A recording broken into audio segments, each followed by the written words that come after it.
Hey guys, today I'll show you how to use Wix to build and customize your website.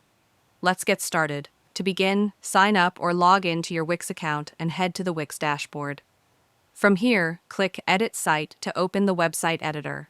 Wix offers a variety of templates to choose from, or you can use Wix ADI Artificial Design Intelligence to have a site created automatically.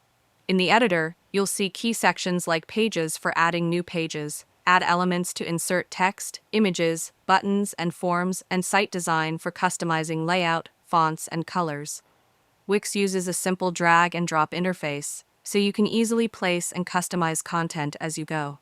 If you're creating an online store, you can go to the store section to add products, set up payment methods, and manage inventory. Wix also has an app market where you can integrate various tools for SEO, marketing, and social media. For further customization, Wix gives you options like animations, grid lines, and mobile optimization to ensure your site looks great on any device. Once you're satisfied with your design, simply preview your site and hit Publish to make it live. Lastly, Wix provides built-in SEO tools to help your site rank higher in search engines, along with options for email marketing and social media integration to grow your audience. And that's it. If you found this video helpful, consider giving it a like and subscribing.